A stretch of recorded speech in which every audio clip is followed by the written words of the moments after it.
What in tarnation? Hilarious motel fight in Plattsburgh, New York. Okay. That's the fucking government's problem, not mine. That's the fucking government's problem. Alright, I'm listening to a Twitter argument. Fucking government problem. Go ahead. That guy looks like a modern philosopher. You're not winning this one. What was all of this, over $40 or something? Or a bad hand job? I couldn't keep up with the lore, but man, I felt really invested. Please, just let me get some hassle. I'm very hungry, man. Ask your mom to make you SpaghettiOs or something, sport. Jesus. Fast food hustlers out here. Man, what is this? This entire fast food spot is nothing but 14-year-olds. Where is he asking for food from? The elementary school cafeteria? The Utah police have been called? You're fucked. Oh god. Oh! Man, this kid must have been ostracized on campus so hard. Oh god. The football team's coming in. Oh god, the lunch lady is taking him down! Pour some like hot sauce on his face. Use whatever tools you can find in the kitchen. Besides the knives. That's murder. Oh, he's getting teabagged.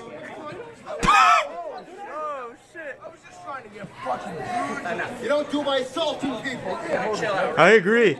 This kid deserves this and more. I would be fucking waterboarding him with Tabasco. Be like dumping Carolina Reaper seeds in his mouth. Fuck this kid. Fuck! Look at my shoes! Oh. My shoes! Well, this is a happy ending. You gotta love a happy ending.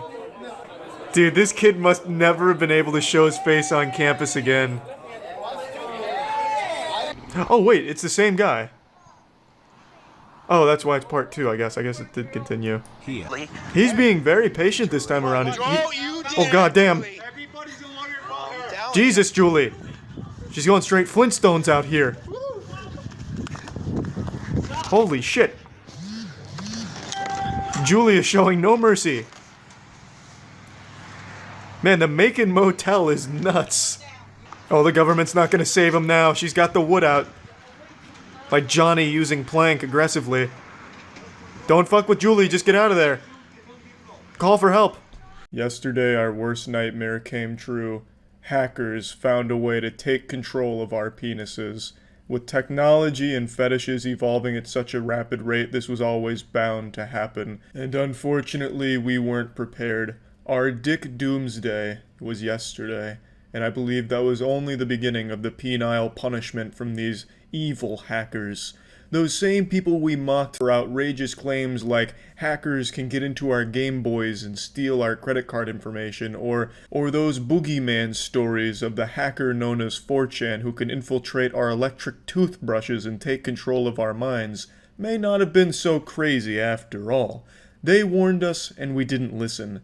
And now we pay the price for our hubris. Now we're left in a wiener wasteland where no one's cock is safe from hackers. It's like Fallout, but instead of nuclear war, it's nut war. Now let me break down exactly what's happened here. Yesterday it was reported by multiple outlets that a ransomware attack had happened where the hacker was targeting BDSM chastity cages from Shul, which is a company that makes the cellmate chastity cage, and basically what it is it's a prison for your penis. You put it on and you can't get an erection, and it also squeezes the fuck out of it. I can't show you a picture of it in use, but from the pictures I saw of people actually using it, it looks like it's strangling your cock like it owes it money. It looks like it's trying to squeeze the last drop of toothpaste out of the tube. And the idea is it's used in BDSM play where your partner has an app that controls the chastity cage and you have to beg them to unleash it so that way you can get an erection or get your penis to have blood circulating to it again so it doesn't just get like necrosis and fall off. So that's where it comes from. It's sexual pleasure from your partner having total control over your penis. And unfortunately, there was a security vulnerability that was revealed months ago and only just recently exploited by a hacker who took control of the cages and held the penises hostage unless they sent them 0.02 Bitcoin or something like that, which is like $270. But unless that ransom was paid, he was taking your dick and twisting it with that chastity cage. You couldn't get it off. There wasn't like a fail-safe to it. Like once the hacker had control, he had full fucking control of your wiener. So you couldn't pee, you couldn't cum, you couldn't well, you could shit, but it wouldn't be a good shit, because what's a shit without peeing too? So it was absolutely miserable, and a lot of people were reporting the problem to the company, and then the company eventually had to come up with a solution, so they showed an emergency failsafe with a screwdriver, which I'll put on screen now. So this was the only way to avoid paying the ransom. And also the hacker was insulting the victim, saying things like, your cock is mine now. I'm an ancient wizard who's used magic to take control of your meat. You must play by my rules because I am the scrotum sorcerer. I'm the last cockbender. Just all kinds of shit like that he was sending to the victims. And it's just been a real mess. I found no information on how much this hacker is likely made or how many people actually paid the ransom, but I have to imagine it's a decent chunk of change, considering that the attack affected quite a few people from the sound of things.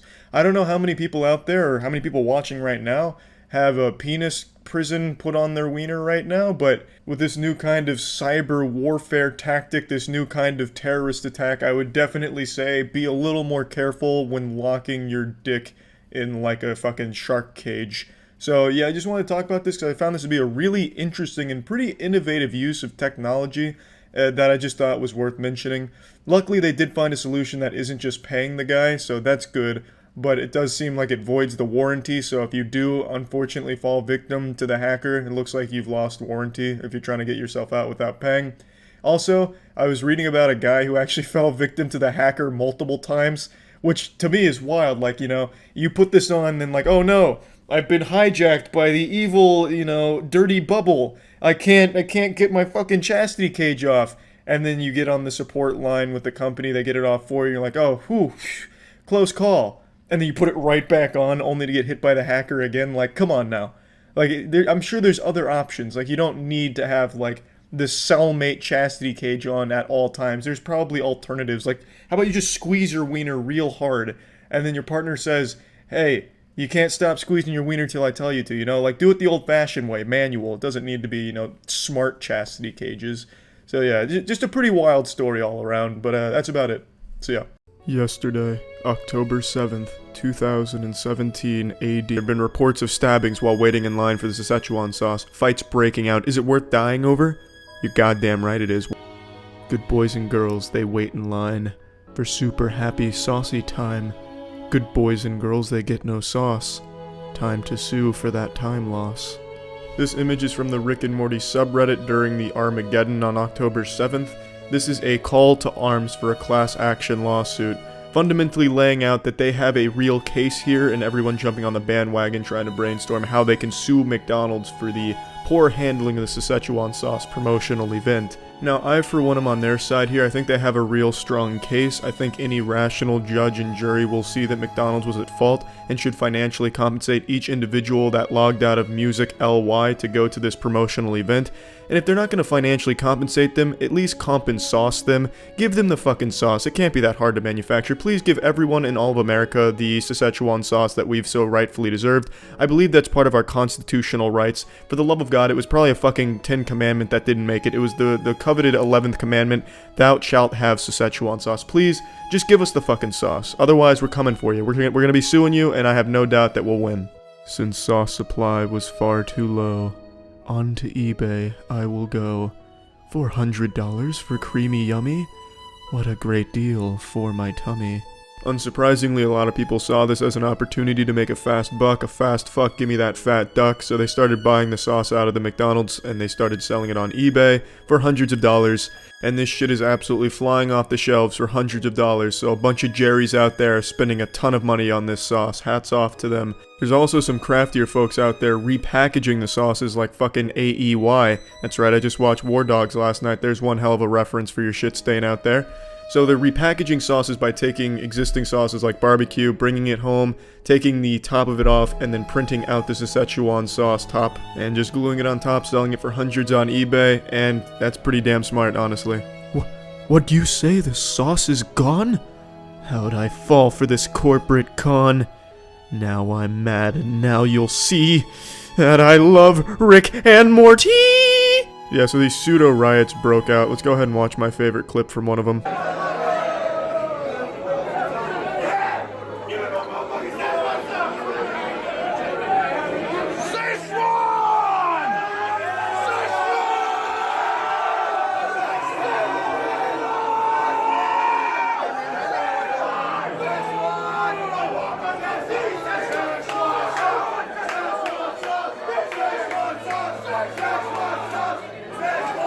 Can't stop us now, this is for you. We fight for sauce, that much is true. We are your army, we bring the war. We break down the McDonald's door. So Justin himself had to chime in here to try and bring some peace to this absolute pandemonium. He isn't happy about it. I don't think anyone on the show is happy about it. They're probably pretty fucking embarrassed, feeling like Frankenstein with this fucking monster that they've created. And I respect him actually speaking up, trying to say, hey, this isn't cool, take it down a notch. It really just can't be easy for him to see something like this, because the show itself makes fun of people that just follow trends blindly and just act like mindless barbarians, and the fans of the show laugh at that kind of joke, but they're doing the same type of shit with this sauce right now. So to see a really good show like Rick and Morty have a fandom that does shit like that, it really just can't be easy for the people who work on it to watch. Now to just bring this all home, here's a clip that really captures the essence of the Szechuan promotional Armageddon in a nutshell. I want Szechuan sauce. Where's my Szechuan sauce? I'm Pickle Rick! Woman on the dump dump! I'm Pickle Rick! Rick! Rick! Rick! I'm Pickle Rick! Rick! Rick! It's sad when it's kind of hard to tell if this is genuine or him just being a parody of what's going on with the Szechuan sauce events.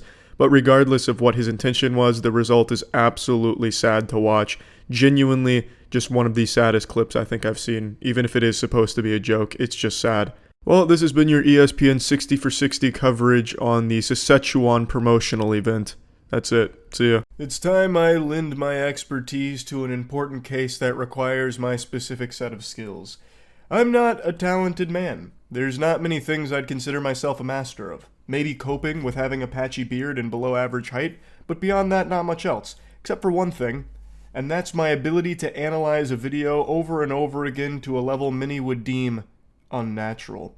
There's a case going on right now that I've been fascinated by all afternoon. LA Dodgers superstar Shohei Ohtani's 50th home run ball is being auctioned by the fan who left the stadium with it. But someone else who was part of that mad scramble for the ball says not so fast.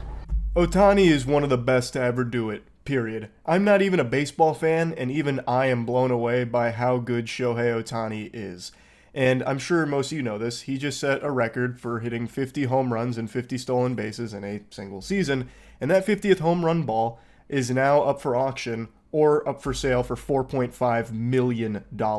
Stop the auction. The true owner of LA Dodgers superstar Shohei Ohtani's historic homer is being challenged today. This 18-year-old in the red jersey claims the ball was snatched out of his hand in the tussle. Oh my God! He's asking a judge to halt tomorrow's auction of the ball, which could fetch as much as $4.5 million. 4.5 million bones is nothing to scoff at. You could eat at Five Guys for a whole month off of it. This is a ton of money. And the 18-year-old in the red shirt is claiming that he had the ball and the guy in the black shirt wrestled it away from him and stole it from him, basically. So he wants the auction to stop. He's opened a lawsuit against him for it, for battery. 18-year-old Max Mattis says the ball was taken from him as a result of civil battery. The accusation is being leveled at fellow baseball fan Chris Belansky, seen here in the black t-shirt. The lawsuit says the teen firmly had possession of the ball, but Belansky wrapped his legs around Max's arm and used his hands to wrangle the ball out of Max's hand, stealing the ball for himself. You be the judge. I will be the judge, and the jury, and the executioner, if I find any fishy business and foul play afoot here. So, I've gone through every angle of this footage and I want to share it with all of you, because I actually think he's wrong. From everything I've seen, the guy in the black shirt actually had the ball first, and then the guy in the red shirt comes in and starts reaching for it. Let me take you to Exhibit A here, the video that you're seeing the end of in the Inside Edition segment. Because it really does, at first glance, look like the guy in the black shirt kind of like cobras his way around the kid's arm and like, I don't know, scrambles to free it like Houdini trying to get out of a box or something, like an escape artist. Get it! Oh my God! No way! Whoa!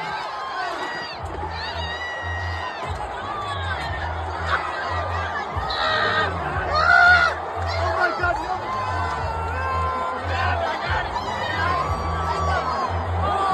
That was real time. Now let's slow it down and start to enhance. Right now, this baseball is more valuable than a fucking Dragon Ball, so everyone is scrambling for it. It's important to note that Red Shirt has his phone in his right hand, so he's only going at this with one hand, and it's his left. Pause. My fellow detectives, are you seeing what I'm seeing? Look at this, Eagle Eye. His left hand is planted on the table. He does not have the baseball in his possession right now. Remember, his phone is in his right hand, so he does not have it. His left hand is on the table. You can see Blue Shirt is fucking flopping like a fish over the barrier here. He's diving for it. He's letting it all hang loose here. He's putting it all on the line. He's risking it all. I appreciate the chutzpah from that gentleman, but he had no chance. Black Shirt is on the ball right now. You can see him wrapping up on top of it like he's recovering a fumble. So he is on top of the ball right now, and Red Shirt has his left hand on the table. Let's step on the gas here again. So you see Blue Shirt, he's gone over the top right now. He fucking flung himself over here like that guy in the courthouse that threw himself at the judge. So he ragdolls his body over, he misses the baseball entirely, and now, pause again. Red Shirt has now thrust his left hand into the nutsack of Black Shirt, trying to fish around to find the baseball. So he is reaching down now, trying to get his hand on the baseball, trying to grip it and rip it from Black Shirt, who we just saw in the previous pause was already on top of it while Red Shirt's left hand was on the table. You can see Red Shirt desperately trying to pry the ball from the paws of Black Shirt, but those meaty claws are not letting it go. And Red Shirt is no doubt getting a handful of scrotum, about to ask him to cough. But for $4.5 million, I respect him like going this hard for it. Sometimes you gotta try. But it really does, from everything I see here, show that Black Shirt had the ball first, covered up on it, and then Red Shirt saw an opportunity to try and strike and get it. But I think the only thing he got was penis. I don't think he ever had possession of the ball. In everything I see in this video, it doesn't seem like he ever had it. Black Shirt then tells him he's got it, and that's when Red Shirt lets go.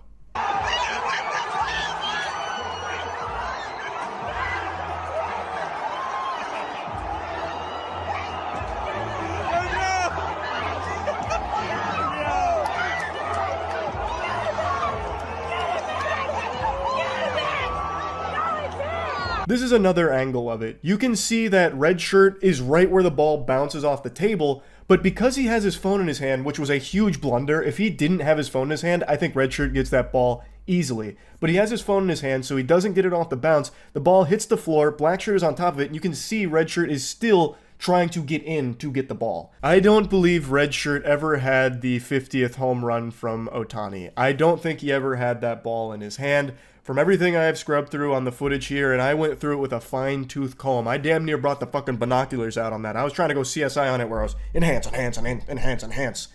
And I don't see any moment where he beat Black Shirt to that ball or ever even really had the ball. The most compelling part of it is when his left hand is on the table while Black Shirt is already on top of it. I do think this plays out very differently if Red Shirt had put his phone in his pocket. I think in that situation, he walks away with that ball, no questions asked. That's business right there, baby. That's kaput. That's the end of that chapter. I think he would have easily gotten that ball because he is the first one to it, but you can see he misses it off the table. It's on the floor, and Black Shirt covers it up immediately, and Red Shirt was never able to get it at all. I think the only thing he got was close to giving the dude the old dick twist. I don't think he ever had the ball, so I think the lawsuit isn't going to go in his favor. Of course, I'm not the preeminent expert on it. I have analyzed the footage a lot, but I'm not exactly what you'd call the smartest man in the world. That could very well be wrong, but I just don't see any compelling argument where you could say that, yep, he had that ball first and Black Shirt wrestled it away from him. From everything I can see, it really seems like red shirt started grabbing for the ball after black shirt had solid possession of it for a little bit too. Again, the damning evidence is his left hand on that table while black shirt is already on top of that ball. It honestly just seems like red shirt's heart wasn't fully in it. Like, you got your phone in your right hand, you're nerfing yourself when you're fishing for that ball. The second you saw that ball flying your way, bro, I'm fucking spiking that phone like it's a football touchdown celebration. Like, I'm focused on getting that ball because you know that that fucking thing is going to be selling for millions. Like, that is a huge life-changing amount of money. Of course, hindsight's 2020. Like, I wasn't there or anything, and I'm sure he regrets holding onto his phone. Like, I'm not trying to rub salt in the wound. But you can see this would have been super different if he had both of his hands available to him. I don't think he has a case here to claim that the ball was wrangled away from him in an act of civil battery. I don't think he ever even really had the ball. I think he had a handful of that dude's balls. I don't think he ever even got his hand around the Ohtani home run ball. So, yeah, I guess we'll see how it plays out, though. I could be very wrong about that, but from these angles, it just doesn't seem that red shirt ever had the ball. That's about it. See ya. Airplane freakouts are always extreme. They are just downright diabolical. There's something about air travel that can just bring the demon out of some people. And there's even a term for it called airplane psychosis, where sometimes someone will just have an acute psychic. They just start reading people's mind like Charles Xavier when they get on a plane. They will have an acute psychotic break where like the stress or anxiety of flying will have them just kind of have this switch flipped where they just kind of go berserk. Stay there. Don't touch her. No. Don't touch her. Don't touch her. No, this is where her asshole is. Do not touch her. Look at her. Shut the fuck up. Don't fucking touch me. Miss, get back. Let go. There's a lot to unpack here. Obviously, we're tuning in a bit late into the season premiere. They apparently were arguing because this lady was like insulting her, and then it eventually had her like leaning over, and then she said this is where her asshole is, which is, I mean, that's playing a game of Where's Waldo with the old brown balloon knot. Who doesn't love that old pastime? A little weird to be doing that to a stranger on a plane, though. It seemed like she was trying to film something with her phone when she said that, and then the lady that she was insulting like hit her phone away, which then led to her grabbing her hair and just yanking on it. Let go of her hair. You cannot do that. Let go, man. Let go of her hair. I'm not. Andrea. I'm not even touching your hair, bitch. Andrea, we need the police right now. You need to let go We right need now. those 911. So I'm a little torn on if this is actual airplane psychosis or if she's on something here, because she's not even in the same dimension. She's now saying she's not even touching her hair, even though she has a fistful of those fucking follicles right now. She is yanking on that hair like she's trying to climb rope with it like Rapunzel, yet she's saying she's not. Maybe she is lucid and just, I don't know, just spitting a bunch of barnacles out there. But as this progresses, you're going to see that she is just in wacko mode right now, going full-blown, uncaged, unhinged, insano style. You need to let go. 911 back. You need to let go right now. Miss, let go of her hair right now. No. Yeah, I'm sorry. I didn't want to sit next to a fucking fat lady. Let go of her I'm hair. You need to let go of her hair right Let go now. of her hair. You guys are already past Let the point go of no of her hair. return. You're already past the Let point go of no of her return. hair. Let go of her hair, miss. Y'all see me. Let You go. know what's going on. Now, it's hard to figure out exactly what started all of this. You kind of have to piece together the little breadcrumbs of lore like it's the Dark Souls narrative. But we have alternate angles here to try and piece together the mystery of what started all of this. And judging from this other angle, it seems like nothing started this. She is actually off her gourd, and the lady that she just keeps calling fat over and over again didn't do anything at all to provoke this. She just happened to be nearby in this woman's aggro range and was the recipient of her wrath. This is worth $250 to you? Look at this. Look at this. $250? I'm sorry. There's like, I'm like not touching this girl's ass. I'm sorry, I don't care. Are you okay? We need to get the police down here right away. She just struck some sausages. So the note. The no flight list is about to add another person. That's crazy. Oh my god. Anyone can see this. Fuck it. This was the prologue here before she grabbed the woman's hair. She's just yapping about $250 about something. It's incomprehensible gobbledygook. But anyway, let's go back to people trying to, like, restrain her and stop her from yanking on this woman's hair. This is retarded. Yeah, put me on the ground. Put me on the ground. Alright. Look at this fat lady. Look at this fat ass bitch. She can't even, look, you can't even see her stomach. It's horrible. Look at her outfit. Look at this fat ass bitch. Hilarious. You can't even show your mouth because you're embarrassed. You can't even see it because you're embarrassed. Shut the fuck up. Who is Alana? Sorry, I can't hear you. I can't hear you, ugly ass fucking dude who's never gonna lay it again. She actually looks possessed. She looks like the horror movie poster to a film about an exorcism. She looks like she's trying to do an Amy Lee cosplay from Evanescence, but she got too hard into Fent on the way. She is leaning over, insulting these two people who have done nothing wrong from what I can tell from the two videos here that showcase this event and everything kind of leading up to it.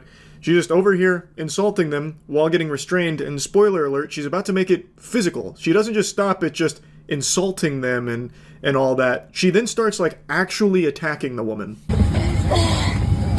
Okay, I'm sorry, black guy. My boyfriend's black, so shut the fuck up. My boyfriend's fucking a black guy. My boyfriend's a black. My boyfriend's black. My boyfriend's a fucking black guy. I really thought she was about to put on a Burger King crown. I thought the old Burger King plain guy was about to find his Burger Queen here. You're joking. Oh my god. We're not doing all that. We're not doing Shut the fuck up. Shut the fuck up. I am in awe at the restraint of that woman who's getting spit on to not, like, pop that lady in the nose. Not to just lay down the meanest fucking haymaker on that woman. That's assault. It is textbook assault. She is hawking loogies on this woman, spitting like an alpaca here. I cannot believe that she had the restraint to not hit her. I really don't know how she was able to do that. She must be some kind of saint or something, like the Zen master, able to, like, fight that urge to just blast her in the fucking face. That was an actual Vinland Saga Season 2 moment. I have no enemies. I actually cannot believe it. And it only gets worse, though. Like, she doesn't stop at just spitting. As I said, she gets, like, really physical. Ugly ass bitch, you're so fucking ugly. Alright, you guys, I need You you guys never to- got laid in your life. Your boyfriend's dick is like 2 inches big. That's embarrassing. I'm so sorry about your boyfriend. That's horrible. That's horrible. I can't breathe, I can't breathe, I can't breathe, I can't breathe. I can't breathe. I can't breathe. I can't breathe. So she blue screens there for a moment, claiming she can't breathe and, like, pretends to faint so that way she can get to the ground, which frees her from everyone's grasp. But don't be fooled, it's all just a ruse. What she's doing is she's entering low power mode so she can charge her ult more effectively. You're about to see it unleashed. Okay. Let me go, I can't breathe. I can't breathe. Shut the fuck up, I can't breathe. Fuck you, fuck you. Fuck you, fuck you. Fuck you, fuck you. Nobody's fucking touching me, fuck you. You're not letting me go, motherfucker. You're corny as fuck. Nobody's letting me go. I can get out. Yeah, you shouldn't get out. You're fucking fat as shit. You disgusting fat as. She wormed her way up a little bit so she could get a better angle to start kicking that woman that she's been insulting this whole time. And she throws, like, a flurry of kicks. She, like, unleashes some, like, capoeira maneuvers from down there. Also, I just have to mention, whoever is filming this, what an extraordinary job. They followed the action from start to finish and kept the villain in the center of it the entire time. There was, like, not a single moment that they didn't have, like, the perfect angle to capture this, and there was no shaky cam. I don't know if they were using a gimbal, like they had a fucking Ronin with them to film this, but it was unbelievable work. It was so smooth. You don't see movies with camera work this smooth sometimes, so really impressive job from whoever filmed this. Fuck you! Fuck you! Fat ass pig! Fuck you! You're so beautiful! You're stunning! Shut the fuck up! Can anybody do something, please? Get the fuck up! Hold on, grab her leg. No! Yeah, okay, baby. You know, This way. okay, I'm sorry. My birthday is black. You need to chill for now.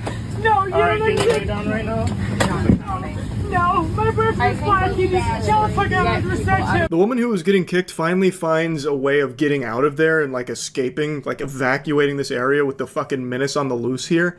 And I don't know what happened at the end there, but she just keeps repeating that her boyfriend is black, and then it sounds like she's starting to cry. And then immediately she snaps back into fucking demon time after repeating that for like the 4th time, and then starts just kicking and screaming again. My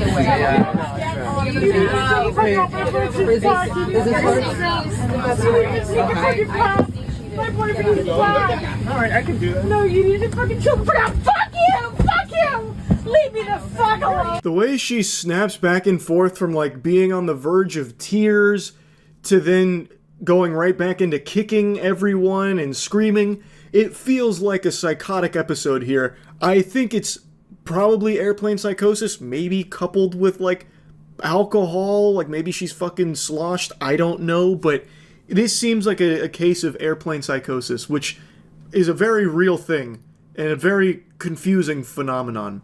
Now, the video ends shortly after here with her still doing that while handcuffed on the floor, but alternate angle, someone captured footage of how they got her off the plane, and it's like something out of Silence of the Lambs.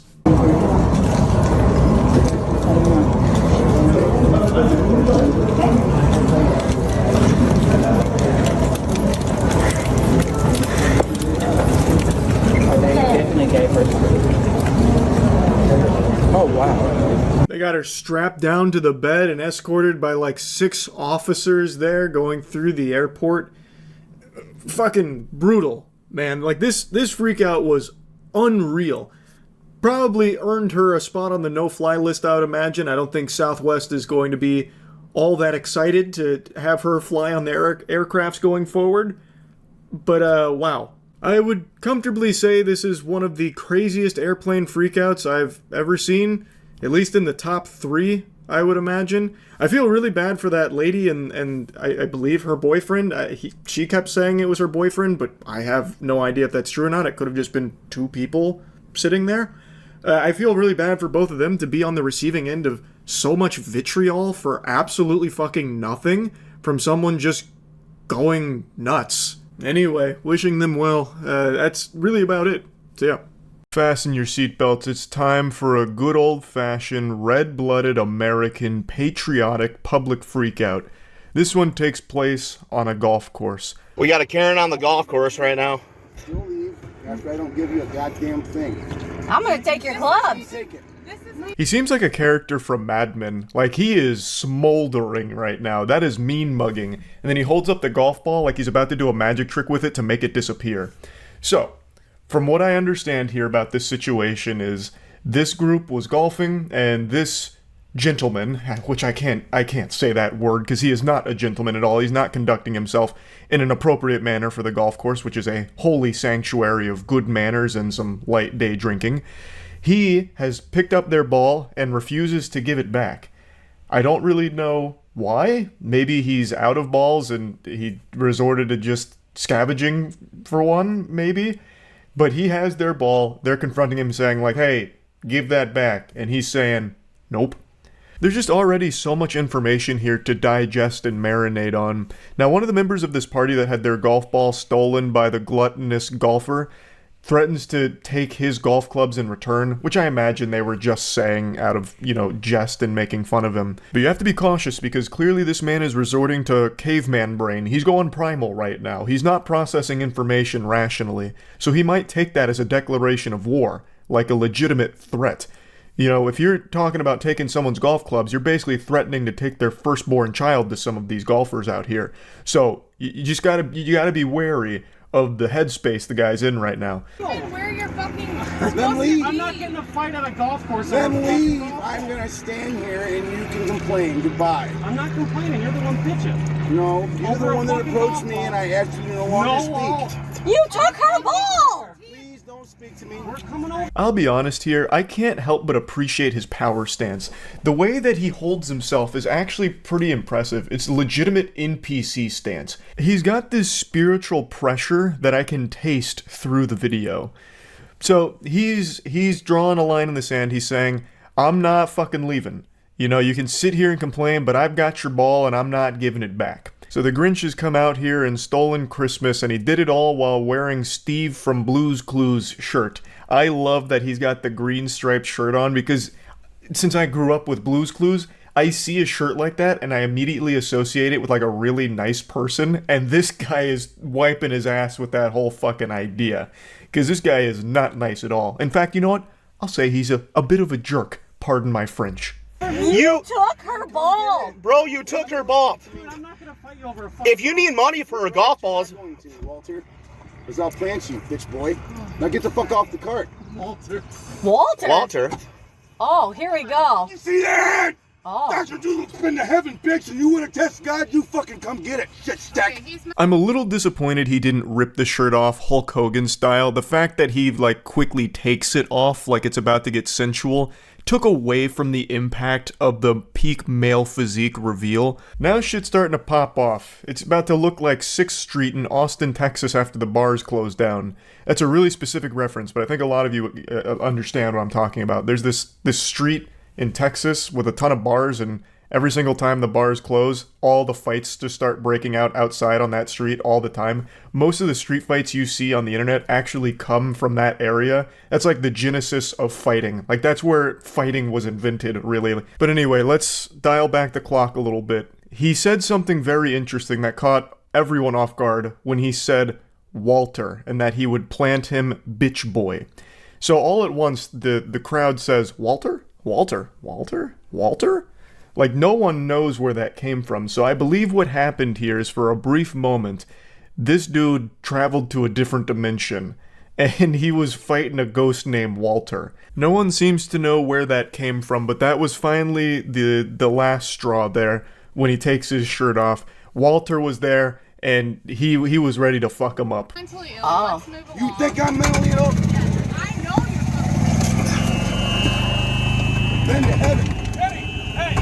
Leave me alone. So that's the second time he mentioned heaven. So the first time when the shirt comes off, he makes this statement about, you know, this is the body that went to heaven, so if you want to challenge God, then come get it, shit stack. I don't exactly know what a shit stack is. I guess if I was to put the context clues together and use the very obvious, it would be like a piece of poop on a piece of poop on a piece of poop, like a whole fucking tower of it. But who does that? I've never seen a shit stack per se. But what's the most interesting part here is that he keeps mentioning heaven. And I don't exactly know what that's about, but it is pretty intimidating. That gives some psychopath energy. It reminds me of Hey Arnold with the don't hit me, I'll hit me. Like the whole thing being act as crazy as possible to stop a fight from happening. Maybe that was the tactic here, so that way he could have them leave on their own accord and he gets to keep their ball. He gets the treasure. Like, you know, maybe it's possible. But, yeah, either way, I just found this to be really interesting because it goes 0 to 100 so quick because for some reason he inexplicably takes their ball and refuses to give it back. And it turned into this big song and dance. It just feels like so many people are on edge all the time and are willing to die for things that are super small. It just, I don't know, it's just a wild phenomenon that I'm noticing being very common these days. Also, there's another thing I want to point out. When he takes his shirt off initially, he looks down at himself a couple times, and then when he looks up, he looks almost surprised, as if he didn't know what to expect when his shirt came off there. Maybe, like, it wasn't the same view that he has of his body when he looks at himself in the mirror, so it caught him off guard. I don't really know. But yeah, I just wanted to share this, because it's been a little while since we went over just a good old-fashioned public freakout. That's about it. So yeah. Another day, another whiny, entitled loser having a meltdown and freak out in a fast food drive-thru. This time, the temper tantrum is caused because he was declined a pup cup. I'm gonna have to ask you to leave, please. I'm doing a video. I'm gonna need you to leave, sir.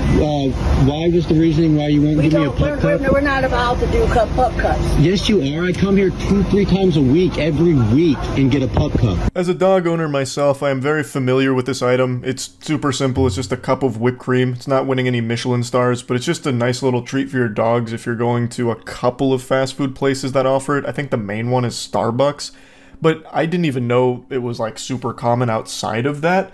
So it's not surprising that they're saying, no, you can't get a pup cup here. And also, 2 to 3 of those a week? That's excessive. At that point, just get your own can of whipped cream. Like, what the fuck? Every time I come here. They're not supposed to do pup cups. If they're doing it, they're not doing what they're supposed to be doing. Do you not understand? It's just a little cup of whipped cream. So I need you to leave, please. Why won't you give me a pup cup? Because we do not do pup cups at this establishment. Bullshit. Came here yesterday and got a pup cup. Somebody hand me the phone, please. Call the police. She's calling the police because I want a pup cup? She's calling the police because you're an annoying pest that refuses to leave, even though she's told you multiple times they don't do pup cups. Now, if you've received some of those sacred treasures here, that wonderful cuisine in the past, it means you got lucky, and the workers probably just didn't want to deal with you because you're a headache and decided to just oblige and give you those pup cups, but it's not something this establishment normally does, and she's telling you that. You're also making a problem for the workers that were nice enough to you to give you those pup cups by snitching on them here.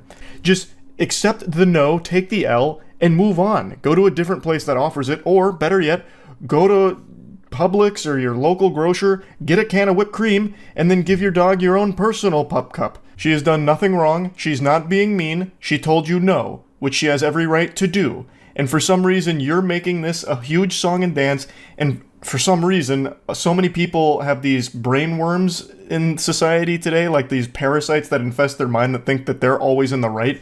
So he starts filming this interaction himself. What should be a shameful moment for him that should keep him awake for weeks to come is something that he is proudly posting online himself. It's embarrassing. It's super fucking embarrassing. You're delusional. You're not in the right. No one's on your side. Just leave. They don't do pup cups. And stop saying that word.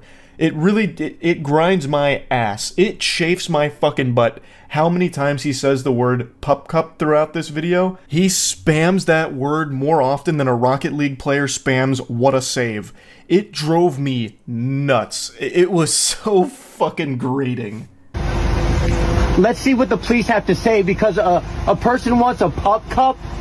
Seriously, you're calling the police because someone wants a pup cup. That's absolutely absurd. It's absolutely ridiculous. Cassopolis, Michigan.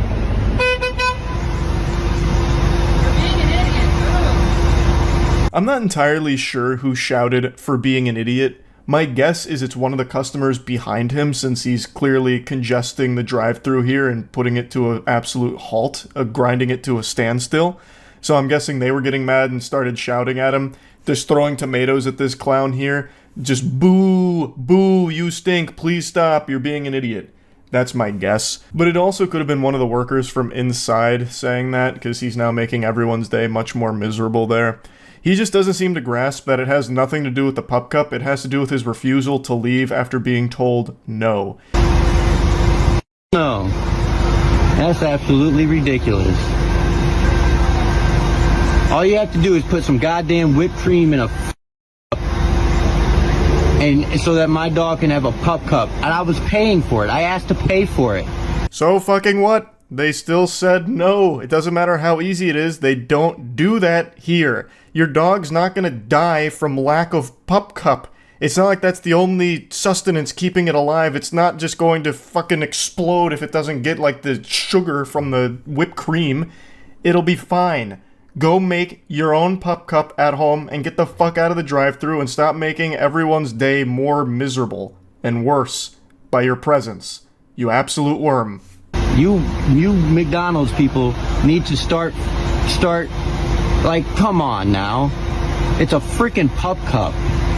Arrogant McDonald's manager right there. Right there. Cassopolis, Michigan. I'm going to corporate with this. McDonald's doesn't support dogs, but you want me to round up to support the freaking kids every time I come here? What the hell is even that? What are you saying? This man's gone loopy from how upset he is at getting told no. He's just not making any sense. It's just a bunch of mumbo-jumbo gobbledygook here. No, this isn't even a coherent rant anymore that he's yelling about. Just flapping his gums over nothing. What do you mean you're going to send this to corporate? What do you think they're going to do about it? What do you think their response is going to be? Excuse me, McDonald's CEO, Ronald, sir. Look at what just came across my desk. Take a peek here. It seems one of our restaurants in Cassopolis, Michigan did not serve a customer a pup cup despite being asked to. Shut it down. Get the Hamburglar on the line right now. We gotta take that establishment offline ASAP, track down the customer, and give him a lifetime supply of pup cups ASAP to make this right. Like, this isn't even something they offer. What is corporate gonna do, you fucking goofball? It's a little bit of whipped cream in a cup, and I'm paying for it. It's a pup cup. Quit being so stubborn. Just give me a freaking pup cup. This could all be averted with a little bit of whipped cream in a cup for my dog. Why don't you stop being so stubborn? This could all be averted if you weren't just such a whiny little baby man. Just take the no and leave. Scram! Get out of town. Oh my goodness. This is why America's going to people like you. We don't do pup cups. I come here 2-3 times a week and get a pup cup. Tell me I can't get a pup cup. Ah, yes. This is what's wrong with America. This is the reason why America's going to shit. They'll no longer serve a good red-blooded American patriot like this man a pup cup that he was trying to pay for. What happened to us? We used to be a proper country. Wait till you lose your job when I send this to corporate. I'm waiting till the police get here. Not much, man. It really didn't need to escalate like this, but You're right, it definitely did not need to escalate like this. But you're a little bitch who couldn't just take no for an answer. So it did escalate like this. And what do you mean, wait till they lose their job? They've done nothing wrong. They've done absolutely nothing wrong whatsoever. No one's losing their job here. And she's sitting there making a big deal saying, we don't do pup cups, you need to leave. I want you to leave. I'm like, hold on, I'm going to pull up my phone. I'm like, you guys are really refusing to give me a pup cup for 35 cents? That, you know, it shouldn't be escalating. And she's like, I'm calling the cops if you don't leave. I said, go ahead and call the cops because I want to document this because they're calling the cops on a customer, a paying customer that comes here regularly. You're not entitled to a goddamn pup cup, and also you're boring the officer to death by taking him on a trip to Yappersville because you won't shut the fuck up about this. You're not in the right here, and the officer is not on your side. And in fact, it ends with him getting trespassed and banned for this. Like, I don't know what outcome you could have possibly expected here. We're just out here to keep the peace. That's what I want. Said you were screaming at him and yelling at him and videotaping and... I wasn't screaming or yelling. Arrogant McDonald's manager right there. Just give me a freaking pup cup. He tries to claim he wasn't yelling at them, and then whoever uploaded this video, I found it through Reddit, I don't think this is the original upload, whoever uploaded this easily showcased multiple instances of him yelling. Plus, he filmed all of this himself. He can easily just be disproven with his own video that he has. It's ridiculous to try and claim that he wasn't yelling. Good with you? He's good with me. Okay, man, you're banned. Find another place. That's cool. I don't know if I won't come back here. I'd appreciate that. I don't want to. Now he'll go terrorize another McDonald's by demanding a pup cup, and the cycle will continue. Just making a huge commotion because he refuses to take no for an answer and also refuses to just get his own can of whipped cream. You don't need to be getting pup cups 2 to 3 times a week for your dog. That's way too much, I would say. But anyway, just wanted to talk about this a little bit because, once again, another example of someone filming their own most embarrassing moment, and in all the time it seems to happen at fast food establishments where people are delusional enough to think they're in the right despite throwing a temper tantrum over nothing. Just this entitlement plague that's sweeping the nation, I guess. That's really about it. So yeah. I saw a very interesting video today that ties into a topic that I've discussed on streams passionately for years now. Tipping. I know, all at once, a bunch of people just went from the relaxed position to the locked-in stance in their chairs because tipping is a hot-button topic. So what happened is some guys went to a restaurant, got some food, paid for it, and left, but the restaurant owner noticed they didn't leave a tip. So he starts following them around on the street like the adoring fan from Oblivion. He is literally just on their tail like it's a fucking trailing mission out of a video game. And he's like insulting them, even like threatening them, all about not leaving that tip. Hey bro, what do you want, bro? What do you want? I paid for my food. I paid for my food. What are you talking? Why you following me down the fucking street? Nigga, you need to get the fuck back. You need to get back. Why are you following me? Why are you following me? What do you think? Why are you following me? What are you gonna do? Call 911. Call 911. If you need to settle something, you know who to call. The guy filming is right. He didn't break any laws. He paid for his meal, and it's not a legal obligation to tip. So the owner on his ass here like a hemorrhoid, like it's, you know, the horror movie It Follows about him not tipping, is wrong here. Because, again, he didn't do anything wrong. So the guy filming is like, well, call the police then if you think there's been some, you know, foul play, you know, some dirty barnacles from us. You can call the police about it. Obviously, the owner's not going to do that because there's not actually a case there. Bro, I'm not trying to fuck with you. You piece of shit. Bro, I'm not trying goddamn fucking yelling at me. I'm not trying to fuck with you, bro. You shut your goddamn fucking mouth, man. Why are you following me down the street? You piece of shit, little piece bro, of shit, man. I paid for my food. I'll smack the shit out of bro, you, punk ass, man. I pay for my food, bro. Piece of shit. I pay for my food. How the fuck do you think bro, they make money? I pay for my food. Shit, how am I fucking staff supposed to make fucking money, huh? So raise your price, huh? Now I'm cutting around this a little bit because, as I said, this goes on for a long time. It feels like he follows them for miles. It felt like in Game of Thrones when they were marching for like a whole season. It felt like we got all of that throughout the course of this video. And it also was getting very heated. It started sounding like a Xbox Live lobby after a Call of Duty round ended. It was getting pretty big and a lot of yelling. But when the owner said that, how is my staff supposed to make money? Brother, it felt like I got teabagged. I was stunned. I was seeing stars. You are the owner. What do you mean, how is your staff supposed to make money? Pay them a livable wage. Like, it's not the most difficult to grasp concept. You don't need to be astronaut Katy Perry to understand this rocket science here. Tipping is a way for businesses to save money on their employee salaries by paying them sub-minimum wage. It's a way for business owners to financially treat the faces of their employees like a fucking fleshlight by paying them less than what they are supposed to, because tipping is supposed to make up for the difference, at least in the majority of states. There are some states that I'm aware of where restaurant workers can get tips, but they are still paid the normal minimum wage. But in most of the states in America, you get sub-minimum wage when you are working in a service industry position that has tipping as part of it. Tipping is just so ingrained in the culture of America right now, and it has just become pervasive in every industry. I'm sure a lot of you watching this have seen like self-checkout kiosks that now have tips that pop up occasionally. There is tipping in every single thing, and it's been a big talking point for a few years because now you are getting asked to tip on purely automated services. Like, who the fuck are you even tipping? Skynet? Like, it doesn't make sense. It is just outrageous. But when it comes to restaurants, the workers rely on tips because they're not getting paid a livable wage in the majority of states, and thus the onus is on the customer now to try and make up that difference so that restaurant worker can fucking survive. And it sucks. That shit is awful. Now in my case, I do maximum tip on everything in the service industry because I'm in a position to do so. And I know that they need that money, so I'd like to try and help out best I can. And Lord help us, I'm ashamed to admit it, I've even tipped at a self-serve froyo place once, where literally didn't interact with a single employee or anything, just made my own froyo, and I still tipped at the goddamn checkout.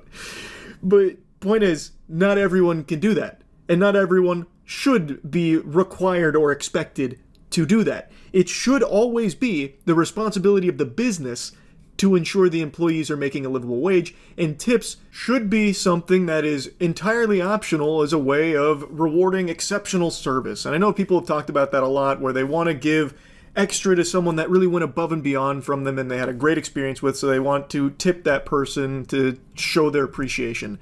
That's great, but they should also just be making a livable wage, and that tip should go on top. I think that's how it should work in an ideal situation there. Why are you following me down the street? Chill the fuck out, bro. Why you bro, chill out, bro. Fucking make chill money, out, huh? Chill out. Why'd you following this man? Chill out, bro. You need to calm down, bro. You fucking raise your goddamn voice at me, huh? Bro, you need to get back. You trying to back me into a corner. You trying to back me into a corner, bro? What is wrong with you, bro? What are you doing? What are you doing, bro? And now you mad because I won't tip you and you follow me down the street? I'm supposed to fucking make money. Okay, so raise your prices, dude. That's not my problem. I know you not. I know. So don't serve me, bro. It's crazy to be doing this while wearing his restaurant on his chest. So what happened after this video blew up is a lot of people went to the restaurant and left a lot of really bad reviews on it, which I think they've been deleted now. I don't know if it's by him or if there's like a system in place for it. Couldn't tell you. But it was a really bad look for his restaurant here. He also just recently did an interview with CBS. I'll show you that in a moment. But I want to dive into the spaghetti and meatballs of something that the guy filming mentioned briefly. Raise your prices then. He's right. If the business owner can't afford to pay his employees a livable wage, he would naturally need to raise prices so he'd have more money to be able to pay his employees. But on the flip side of that coin, by raising his prices, he would have less customers because they would choose a place that is cheaper. Now, there's actually a little experiment conducted by someone named Michael Lynn, and it's been referenced by a lot of people when they talk about tipping culture, where he put two hypothetical restaurants against each other. Restaurant 1 had prices of like $15 for a cheeseburger, but a 15 to 20% gratuity to be expected at the end, versus Restaurant 2, where there is no tipping at all, but the cheeseburger is $17.25. Now, if you've got your thinking caps on, if you've passed, second grade arithmetic, you'll know these are the same price. But, overwhelmingly, the people in the study thought that Restaurant 1 was cheaper. Thus, people are going to gravitate towards that. Even though they're the same price after tip, people are going to choose the one that looks lower and cheaper to them. You have to remember, a lot of people are just fucking stupid. Does anyone recall when the third of a pound burger was introduced a long time ago? I've talked about this too. Back in the day, the quarter pounder crushing it. And A&W wanted to start trying to, encroach on that territory, so they introduced a third of a pound burger. But it flopped. It completely failed. This shit fumbled like Concorde. It was a culinary Concorde level disaster for them because people thought they were paying the same price for less burger.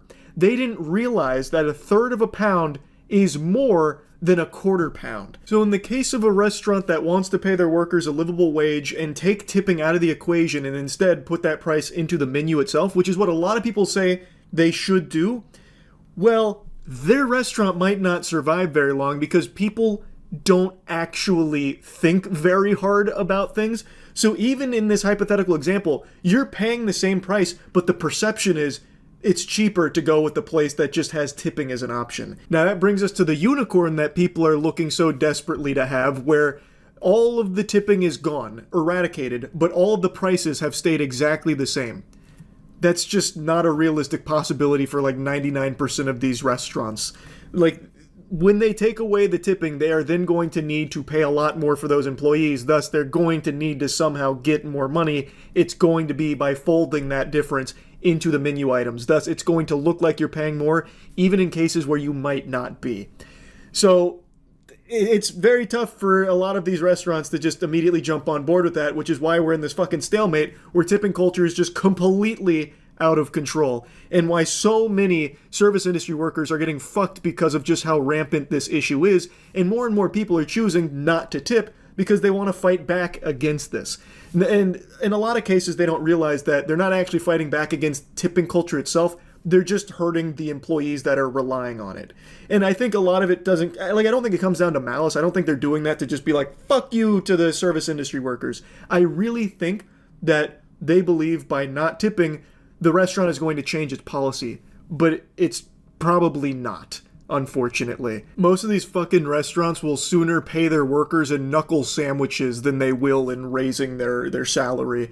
And there's a lot more nuance to it. Like, I'm just giving you like bare bones, surface level shit here. Like, I haven't even begun to talk about the establishments that pay out a portion of their tips across all of the employees. Like, it gets so messy, and there are so many underhanded tactics to exploit these workers. It's a fucking issue. Anyway, though, back to the video that started this whole rant. I want to show you from the owner's perspective on the CBS interview. Telling us he followed a regular into the street, intending to tell him never to come back after leaving without tipping again. Have you watched the video? Yes. And when you watched it, What did you see there? Ashamed. I was just ashamed, bringing shame to my wife as a husband, as an owner, at the same time, to my mom and dad. So according to the owner here, this was a customer that's a regular at the establishment, and he had finally had enough, so after he didn't tip again, he followed him outside, intending to just say, don't come back, kind of like shake his fist at him, and stay out, and that kind of thing. But it obviously spiraled more out of control than that and blew up in a much bigger way, which ignited a huge debate online about tipping, because tipping is a very controversial topic. People feel very strongly, especially people that have been in the industry before. And while there definitely are cases where people don't tip just to be an asshole, I really do think there is a lot of confusion around how tipping even works, that people think by not doing it, they're going to help be like a catalyst for change at that business, where they'll realize that the tips aren't coming in, so it's losing the business money, thus they're going to change their policy to actually pay their workers a livable wage, and then they won't be, forced to rely on strangers to cover their expenses. But that's, again, just not going to happen in the majority of cases, because it doesn't hurt the actual business owner. What's supposed to happen is if they don't reach minimum wage, if they don't get enough tips to reach that, the business is supposed to cover it. That rarely happens. There are so many workarounds that these businesses pull, so many backdoor hand job reacharoos that they are able to squeak out of not actually covering that. So it doesn't ever hurt the business itself. It only hurts the worker. And I really think there's a large number of people that don't understand that, but even understanding that, there are people that just can't afford to pay an extra 20% on top of what they've already just paid. And I see a lot of people regurgitating this take that's becoming very common. If you can't afford to tip, you can't afford to eat out. Okay, fair enough in something like Uber Eats or fine dining or something. Okay, you can make that argument, I suppose. But it doesn't work for everything, because there is no cheap ways of eating anymore, really. Even something like fast food is not that cheap. A McDonald's meal, it's not $1 anymore, sports fans. It's a handful of clams. And grocery shopping is pretty fucking pricey too. It's expensive. It is hard to pay an extra 15 to 20% consistently on top of things that you're already paying for when you're eating. I just don't fully agree with that take. Bro, you about to blow up on social media, bro. When asked why he didn't tip, the customer told people online, "Oh, I just didn't want to." Cho tells us the customer's brother has since come in, describing their conversation as productive. I apologized to him and to his family, and I was asking if he can pass this message along to his little brother. Adding he sent the brother home with the customer's favorite order, a handwritten apology and an offer. My door's open for you, man. Come on by anytime. Now, while I do think that response of, "Oh, I just didn't want to," is pretty douchey, again, he doesn't have to. And I really do think it shouldn't be expected that every single person does tip, because that's just the reality of it. It is 100% an issue that needs to be addressed on the actual business front. And it's why there's so many people that study tipping itself and are trying to brainstorm how to improve it and get rid of it to certain extents, because it is a terrible fucking system that nobody else in the world really uses, and in a lot of other cultures is actually viewed as insulting. So it is something that does need changing 100%. Now, in the case of this business owner here, he really seems remorseful. He really does seem like he's trying to make amends. It does seem like maybe he was just having a really fucking bad day, and not getting that tip meant that one of his workers wasn't going to receive the full pay they should have, so he snapped and did this, and he seems embarrassed by it. So I'm of the belief that he does regret it, and that this is going to be an experience that he won't be repeating or anything like that. But that statement he made during the argument, "How is my staff supposed to make a living without tips?" Paraphrasing a bit, but that was the essence.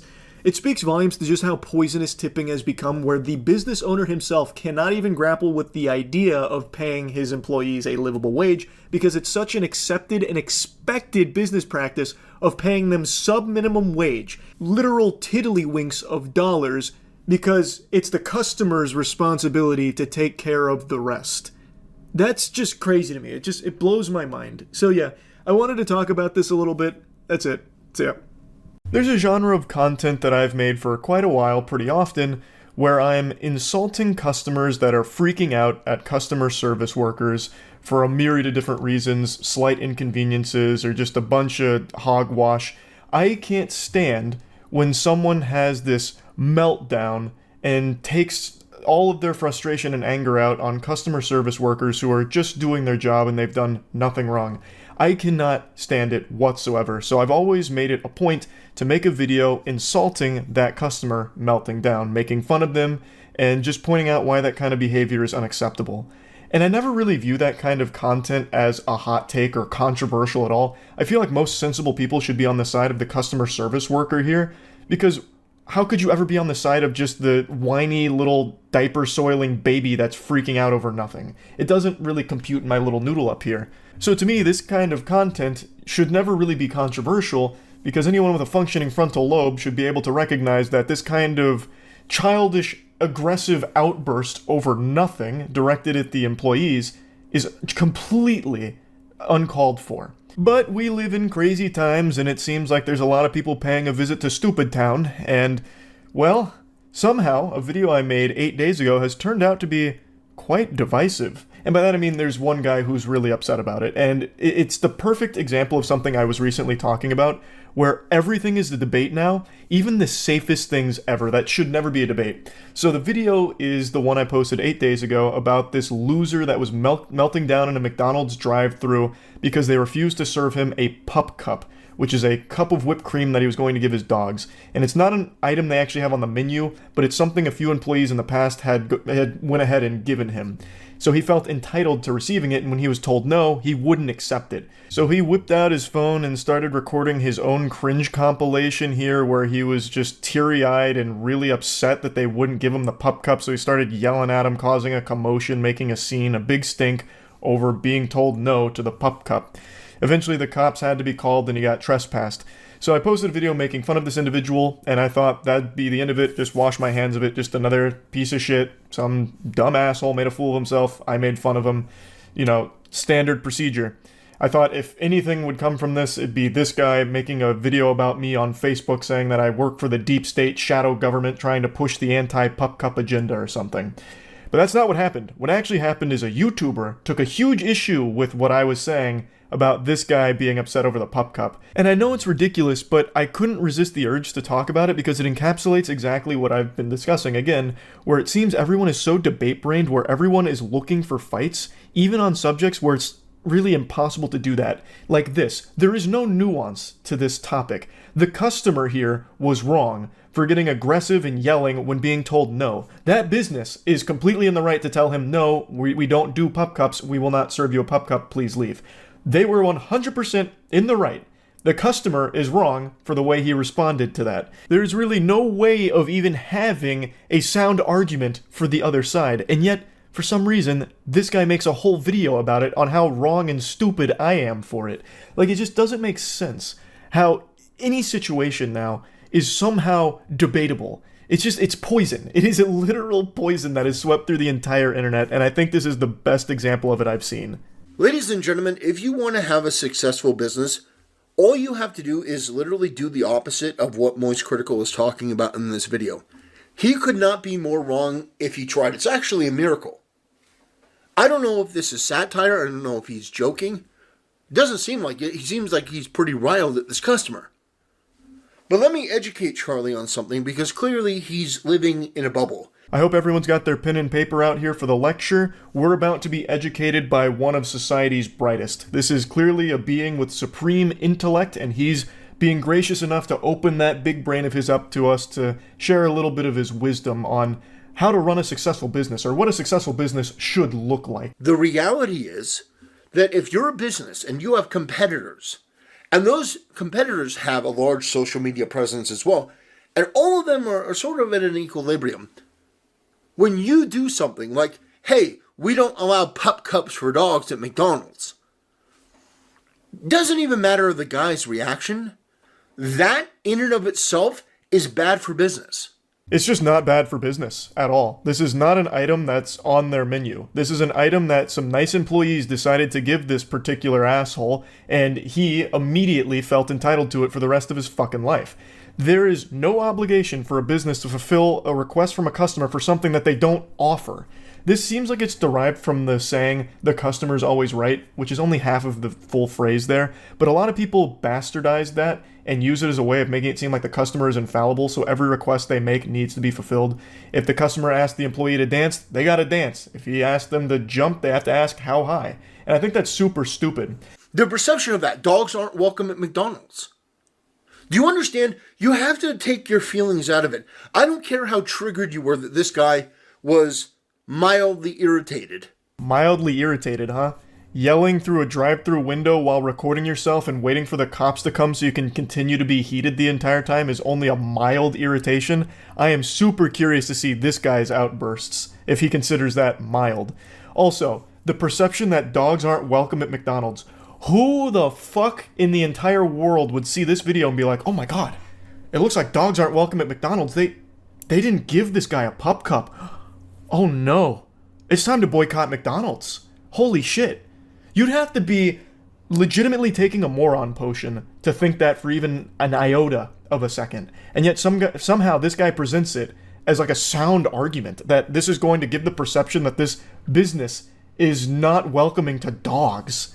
And it's a fucking restaurant. Dogs aren't even allowed inside. Unless, of course, it's like a service animal or something. So, I mean, if there was ever a business where you wouldn't want animals in there, it's probably a fucking food service business in the first place. But still, that's such a reach here.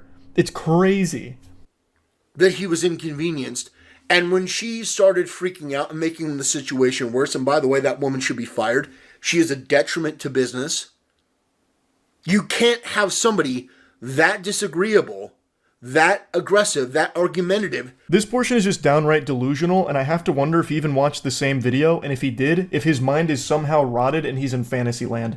He's describing the McDonald's manager as aggressive and freaking out. Let me go ahead and show you her whole interaction here, where she doesn't even raise her voice at him or anything, just tells him no, and then eventually says, give me a phone so I can call the police, which is a totally reasonable course of action since this fucking worm won't leave the drive-thru and it's holding up business. Every time I come here. They're not supposed to do pup cups. If they're doing it, they're not doing what they're supposed to be doing.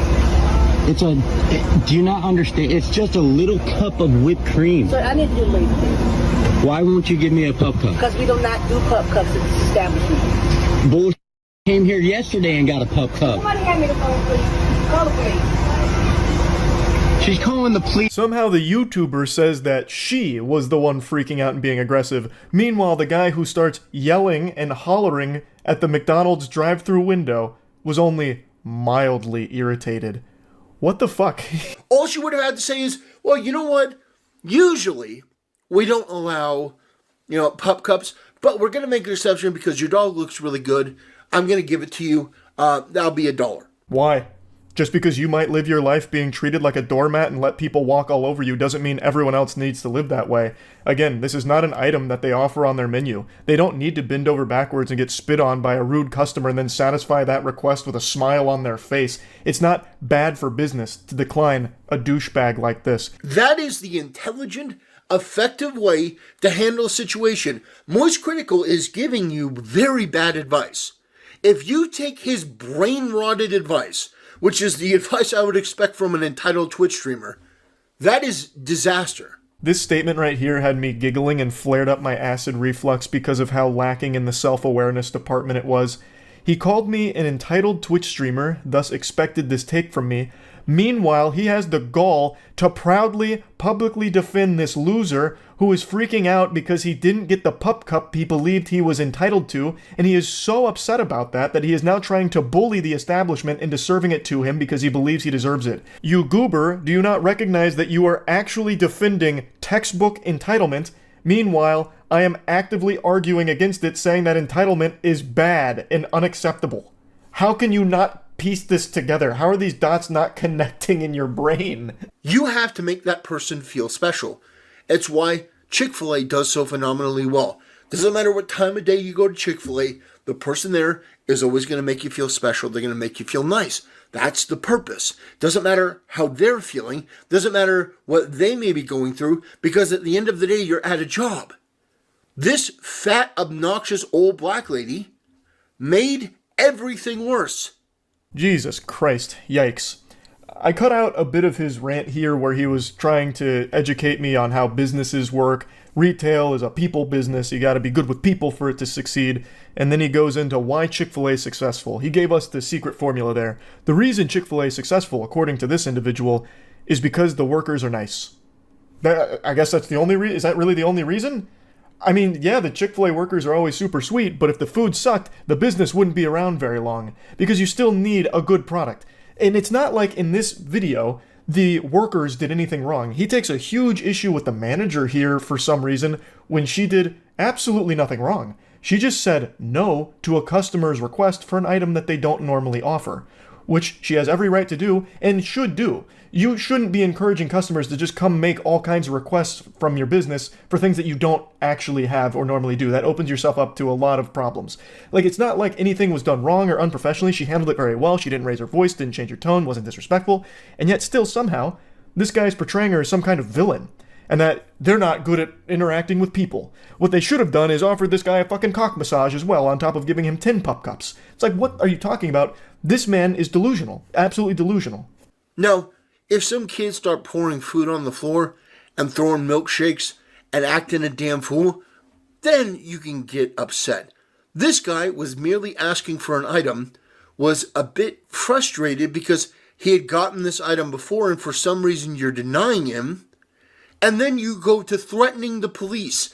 If you're like critical and you think that that's a good idea, that's an appropriate way, you're retarded and you have no business being in any sort of industry. Goodness gracious, with the way that this guy talks about the Pup Cup Crusader, I have to wonder if they're related or if they're dating or something, because he is so sweet and coddling to this asshole who was literally yelling in the video, but he just keeps saying, oh, you know, he was mildly frustrated, which is understandable because he came to this establishment in the past and got served the Pup Cup, and now he got mysteriously denied, so he was mildly irritated, which is not at all what happened.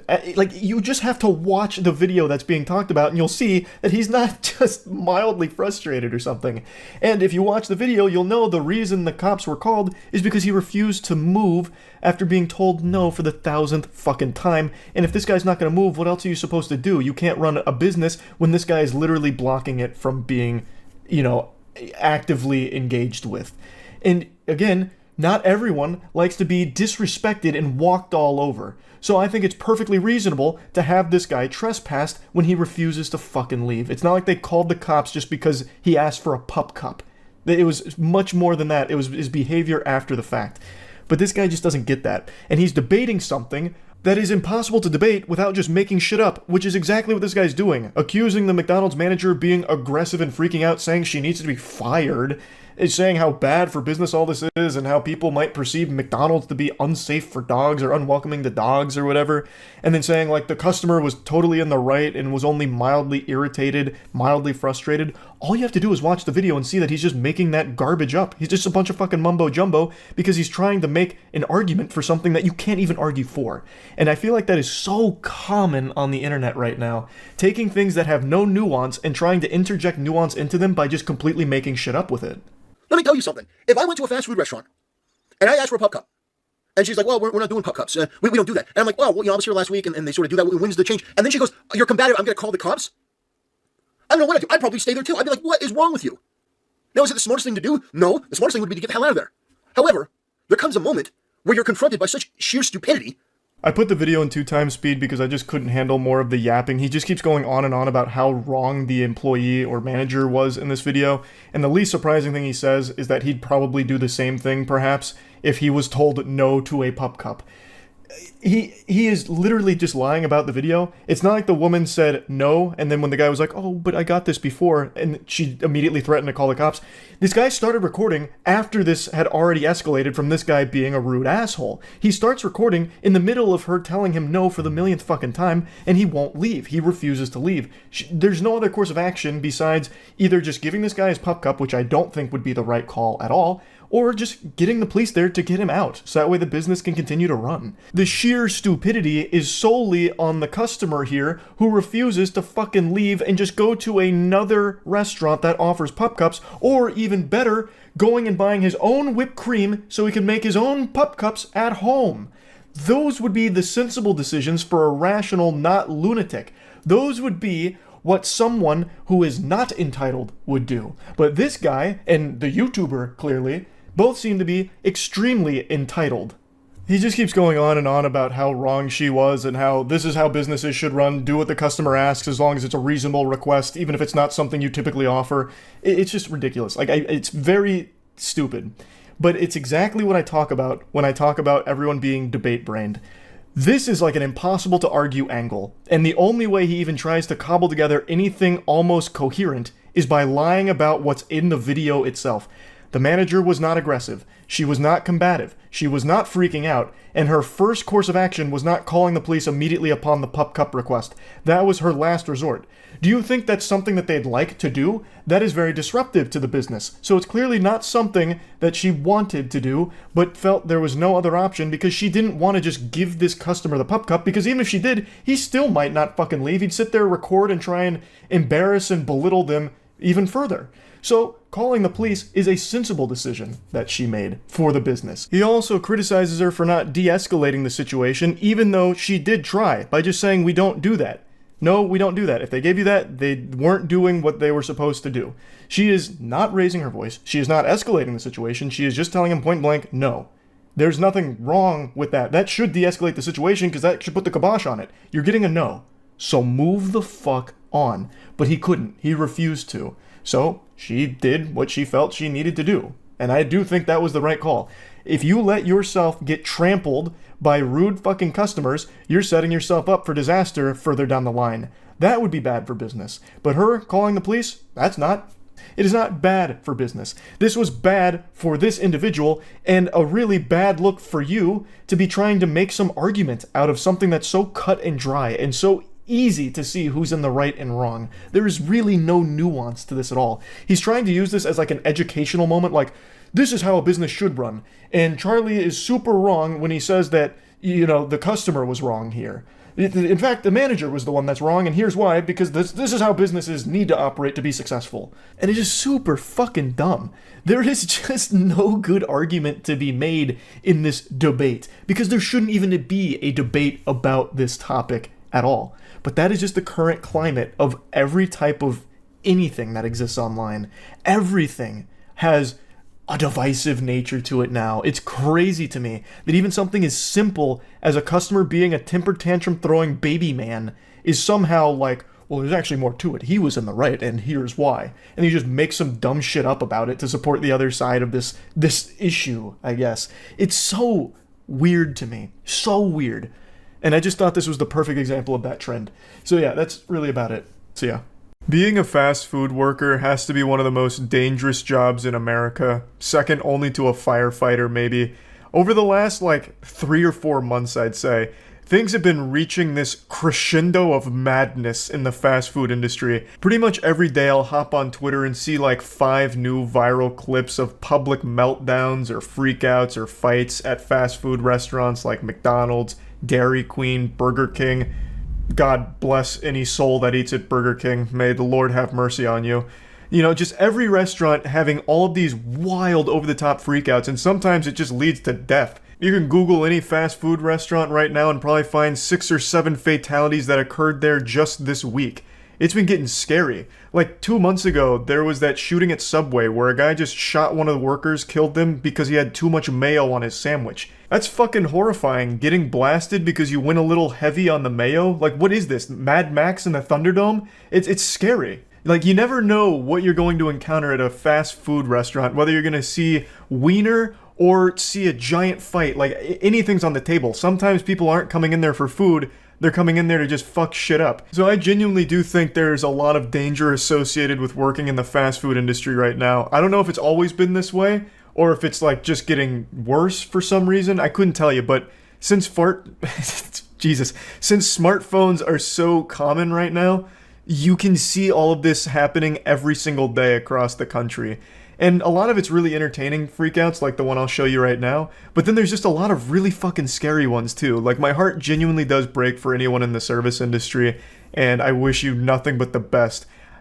I, again, don't get why it's always fast food restaurants. It's the second people walk through the doors, they just get hit by some kind of frequency that turns their brain into an aggressive fucking primal caveman brain, like in Kingsman, where Valentine had that chip in the phone that made everyone fight each other in a church. Like, I feel like that's what's happening at fast food restaurants right now. Give me my meal! My fucking store! Fuck you!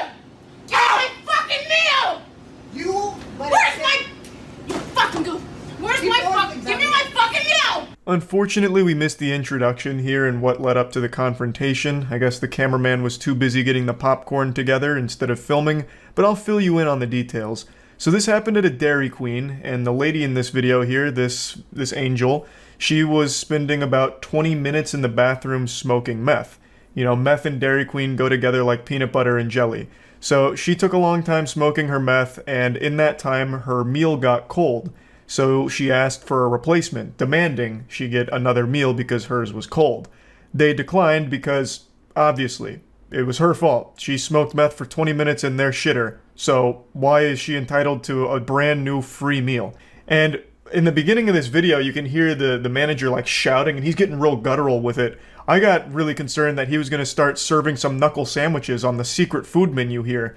I thought we were going to see a fight, but he showed tremendous restraint even though the lady did swing on him and started making a real ruckus. But you know what is worth making a ruckus over? G Fuel's buy one get one deal going on right now, where you buy one energy tub and get one free. So why not hop over to G Fuel right now and get some Divine Peach in this special offer? You can click the link in the description below. Oh yeah, we have it. I am not leaving until I get my fucking meal! You can throw whatever you want. Give me my fucking meal! Getting shit. They said they're coming. You fucking goof! They said they're coming. What, you're gonna just fuck me for my fucking meal? I'm sorry you let it sit there for 20 minutes while you're in my fucking burger goof! Man. Now she's using a pretty high-level strategy for inciting violence. She's using fighting words, calling him a goof. She says multiple times, "You goof." And when she notices that the manager's unaffected by these words, she got a little more violent by like throwing milkshakes and just spilling shit all over the place. Just disrupting it, you know, ruining perfectly good milkshakes in the process. Give me my fucking meal! No. What do you mean no? Because you let it sit there for 20 minutes. That's not our fault. That's not our fault you let it sit. You are a fucking goof. I hope you know that the police. Yeah, the police are on their way. I don't really give a fuck. They will. You are a fucking... You want to be a tough guy? You're a scum cunt. Now I'll be the first to admit I didn't know Dairy Queen served full cakes, but there is a really pretty cake sitting on the counter right there that became the victim of this lady's wrath. She banished it to the shadow realm. It was such an outstanding looking dessert, you know, a beautiful cake, probably for some child's birthday party or maybe to celebrate them getting a new badge in the Boy Scouts, and this lady just fucking ruins it. Now the manager informs her that the police are on the way, which I personally think was a strategic blunder. You know, that's like the ace in the hole. That's something you should keep to yourself, like keep that up your sleeve. You know, keep her there, because now that he's informed her of it, now she makes, quick work of getting out of there. From what I understand, though, when the police do get called by a restaurant, they usually show up like an hour later. They don't take it super seriously. At least in most of the reports I was reading about these kind of situations. They're not super prompt in showing up, and when they do get there, it's already resolved itself and they don't do much for it. So it's usually just something like, if you're gonna call them, maybe let it be a surprise for the person you're calling him on, so that way they might still stick around for an hour. Like, I bet if he didn't tell her, she would have stuck around for another hour smoking meth, maybe like throwing napkins next once she ran out of milkshakes to destroy. He could have kept stalling her, at the very least, and then she'd face some kind of repercussions for this, but the video ends with her just leaving. I did! They heard you yelling! Such a fucking loser! They heard you yelling! Liar! They said they're selling somebody You already heard that immediately! one too, you fucking repeato! I'm sorry that you went and smoked meth in the bathroom for 20 minutes. Leave our store, never come back. A lot of things can be said about this woman, not all of them positive, but I will give her one compliment. She is the queen of uncommon insults. Like, this is shit I would have never expected to hear during a heated argument. She calls him a goof, a loon, which, as I understand it, is like calling him crazy, which is a weird thing to be saying. Like, he's just kind of standing there doing his job. I don't know what he's done that's like crazy. And then she also calls him Rapido, because he said the same thing twice. So I mean, she's got some zingers that she's tossing out here, some real humdingers. So yeah, that one was making the rounds on Twitter today, but I figured I'd give you a little bonus freak out, a little dessert. This one's from 2019, but is going viral again. I think I saw it yesterday or the day before. It's a woman who got extremely upset that the restaurant was out of beef patties, so she went and got a baseball bat and beat the fuck out of their windows. She was just like, you're lying. The beef patties are ready, and why they're not ready? You're lying. Says then she left and came back 5 minutes later, and that's when she went absolutely berserk. Cops say it happened January 15th at the East 169th Street restaurant. The suspect, with a baseball bat, smashed the store glass. This really made me want to try those beef patties if they're worth this much effort. She stayed mad for like a whole 5 or 10 minutes because the beef patties weren't instantly ready. Like, it's not even like they were out of beef patties, they just weren't immediately ready to serve. So they must be so delectable, so exquisite, that if they're not immediately in your mouth when you're thinking about them, it'll make you this upset. This almost worked like an ad campaign. Our patties slap so fucking hard, they're worth going to jail over. They said it cost like $2,000 to repair the glass, and it was a big hassle, obviously. But yeah, I just wanted to share a couple of fast food freakouts again because it's all over the place. It's happening all the time now. Granted, this second instance here was from a couple years back, but for some reason, all of these freakouts are being shared now like they're happening in real time, so I'm constantly exposed to it. And regardless, I still think it's a pretty dangerous job. You never know exactly what's going to be happening at a fast food spot, I suppose. But anyway, that's about it. See ya.